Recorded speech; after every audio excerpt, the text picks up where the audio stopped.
Despierta Colombia, si no has despertado. Buenos días, buenas tardes, buenas noches, según la hora en que me estén viendo. Muchas gracias por estar de nuevo acá en este canal informándose respecto a la realidad política del país. Nos despertamos con alegría, yo me desperté con alegría, con ganas de hacer un video para ver el escenario nacional en cuanto a la política después de las elecciones del día de ayer, domingo 27. Nos despertamos con la alegría de, en la mañana vi un tweet de Álvaro Uribe Vélez donde reconocía que perdió, el uribismo perdió. Y es que el reflejo de las votaciones nos deja varias cosas que vamos a analizar.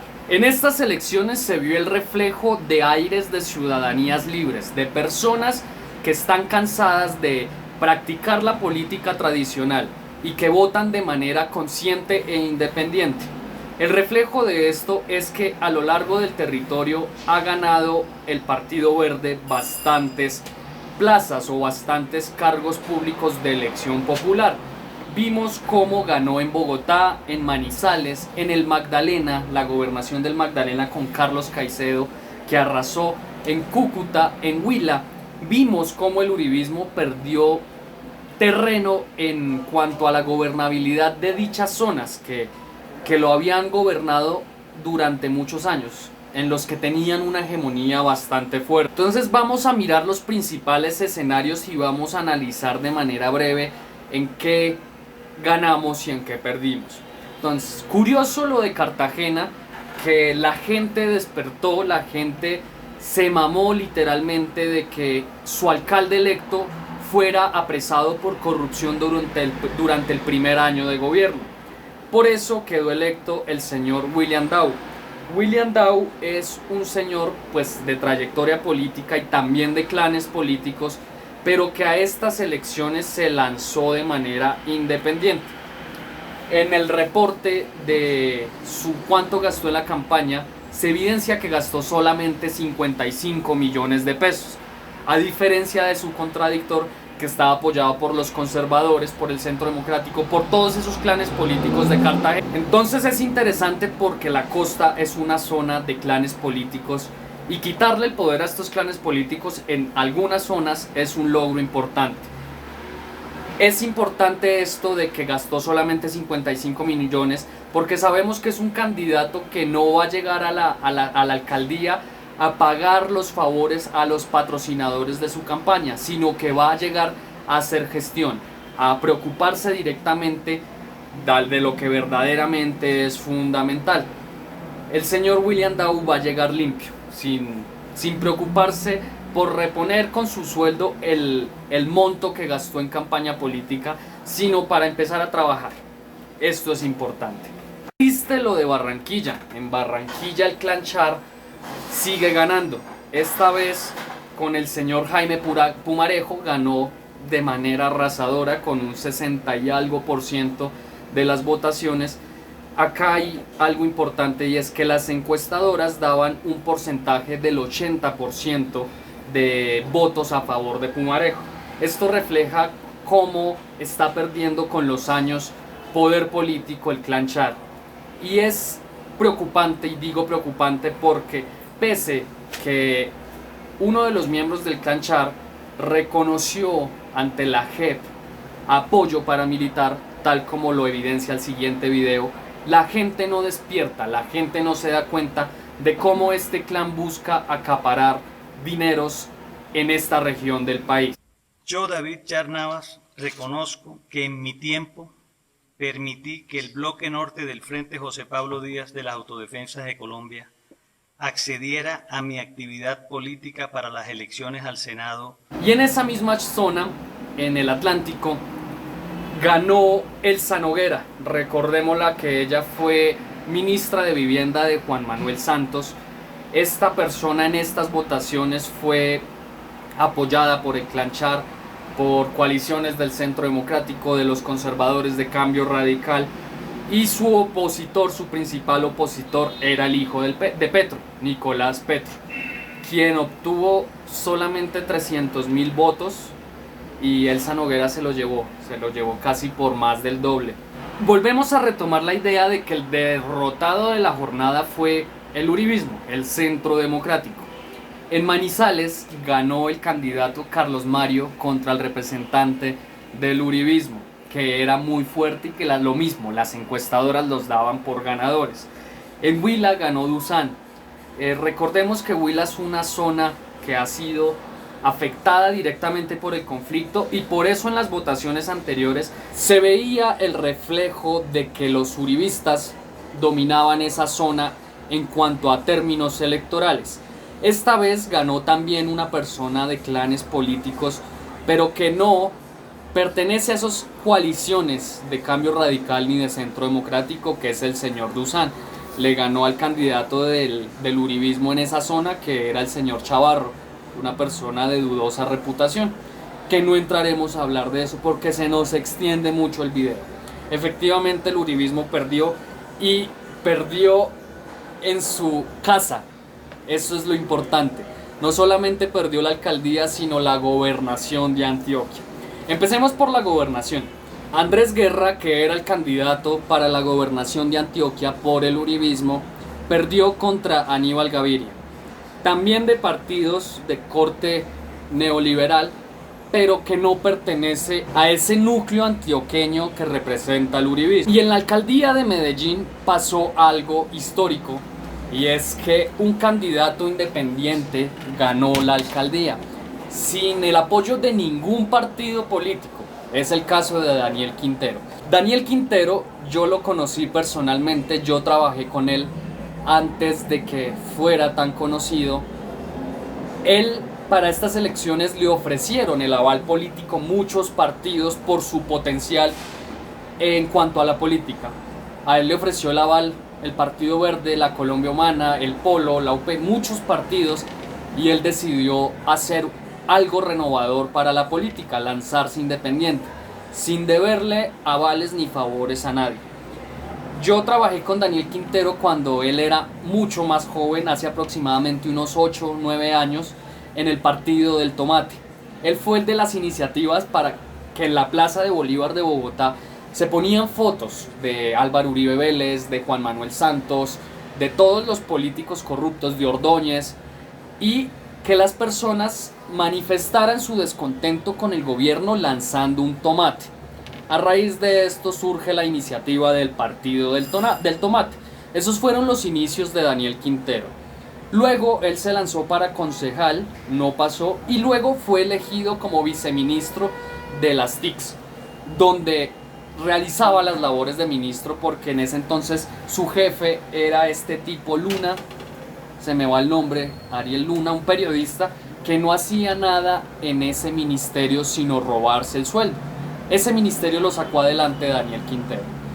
Y ese es el reconocimiento a Daniel Quintero, demostrar que se puede llegar sin necesidad de favores políticos, simplemente con la lucha de la gente. Venció al uribismo, venció a los partidos y a las maquinarias tradicionales, solamente con el amor por su esposa, que lo manifiesta siempre, y con el amor por hacer gestión para el pueblo. Lo que me gustó de él fue su cierre de campaña.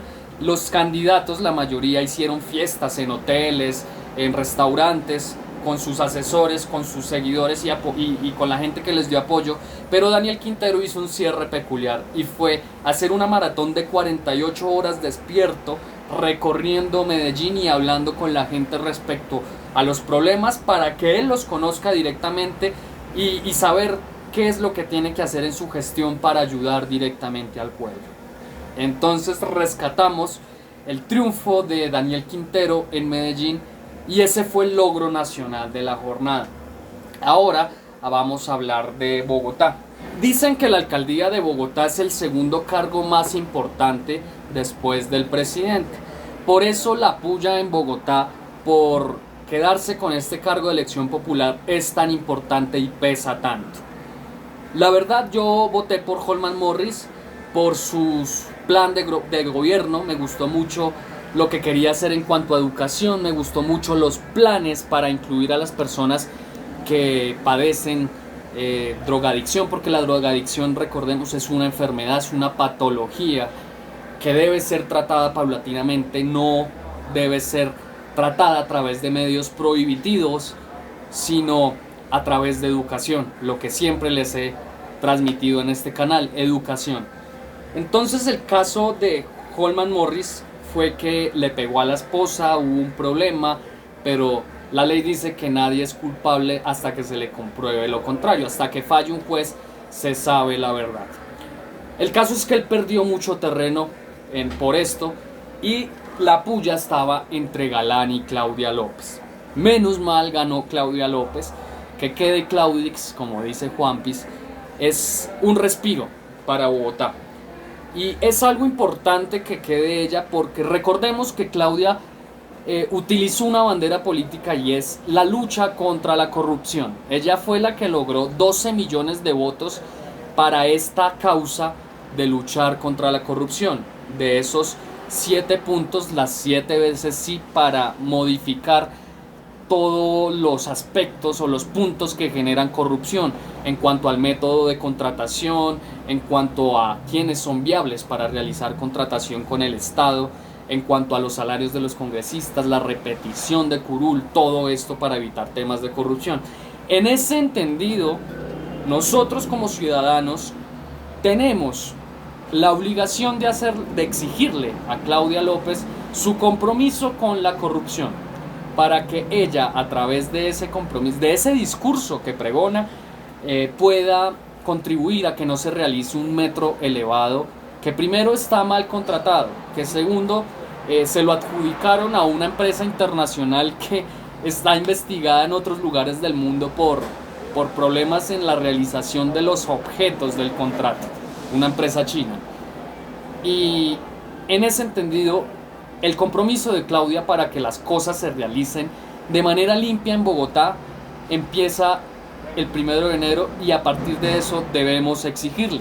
Yo esperaba que quedara ella, ya les dije, no quería, pero esperaba, y a pesar de que no quisiera, guardaba la esperanza de que ella actúe bien. Y en comparación a Galán o a Miguel Uribe, es importante que llegue una persona que va a ser símbolo de diversidad, que va a ser símbolo de respeto de los derechos de los animales, de los derechos de nuestra madre tierra, de nuestra casa, de nuestros árboles, de nuestros humedales, y sobre todo es símbolo de una mujer. Un profesor me enseñó una frase muy importante y es que el hombre es una mujer imperfecta. Las mujeres son eficaces cuando se lo proponen. Lo que pasa es que el contexto colombiano ha subestimado la capacidad de la mujer. Por eso muchas mujeres se subestiman, incluso ellas mismas. Pero el hombre es una mujer imperfecta. Entonces queda la esperanza de que esta mujer tenga las huevas que cientos de políticos no han tenido a lo largo de la historia de Colombia. Y lo digo en el buen sentido, que tenga las huevas que incluso yo a veces no tengo. Es eso, es reconocer lo importante y el valor del otro. Ella dijo algo importante en su discurso y que es importante resaltar, y es que las personas que votamos por Holman Morris tenemos, con los que votaron con Claudia López, más cosas que nos unen que cosas que nos dividen. Entonces se trata de eso, de encontrar los puntos similares para lograr construir país, para fortalecerlos y lograr construir país. Importante que en Bogotá perdió la maquinaria que significaba Daniel, hasta se me olvida el nombre de ese quemado porque se quemó, Miguel Uribe Turbay. Miguel Uribe Turbay representaba a los cristianos con Justas Libres, Ciudadanías Justas Libres, que son cristianos, un movimiento cristiano. Representaba al MIRA, representaba al Conservador, representaba a un grupo de los liberales, representaba al Centro Democrático y representaba a un grupo de Cambio Radical. Aquí es importante darnos cuenta, y ya como a modo de conclusión y reflexión, darnos cuenta de que en Colombia que en estas votaciones no sirvieron las maquinarias. No sirvieron las coaliciones que siempre se hacen para ganarse estos puestos de elección popular. Llegó gente buena, llegó gente que se ve que quiere hacer.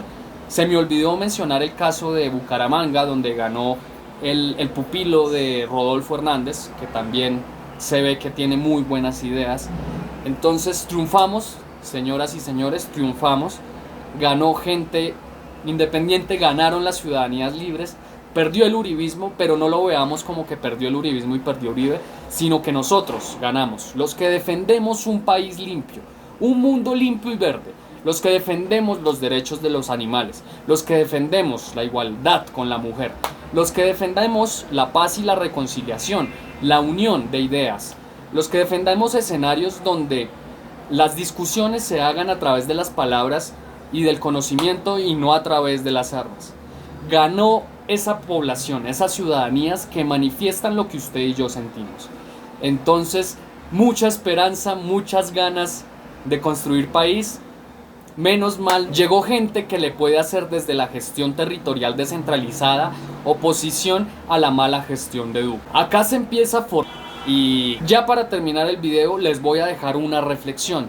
Y es que estas elecciones no fueron luchas ideológicas, no fue por la izquierda, por la derecha, por el uribismo o el petrismo. Fueron luchas independientes, fueron luchas por causas. Esa es la frase, la palabra, causas.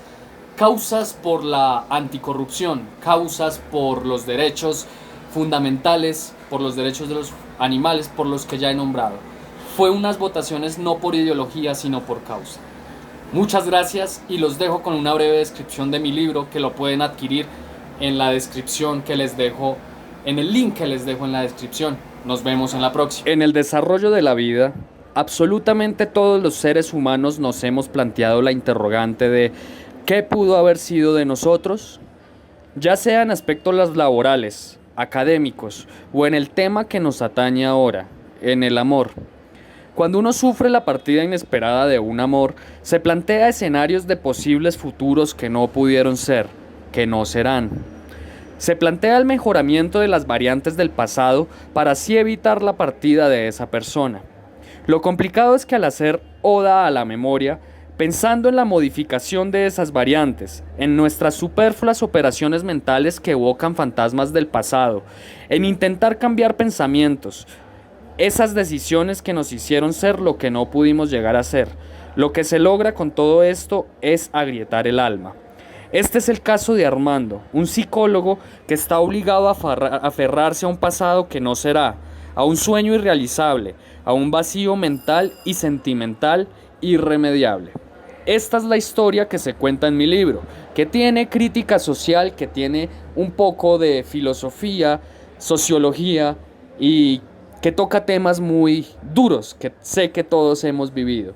Las personas que lo han leído lo recomiendan mucho y es un excelente libro. Recuerden que leer nutre nuestra alma, nutre nuestra mente. En el link de la descripción del vídeo pueden encontrar dónde y cómo adquirirlo. Muchas gracias.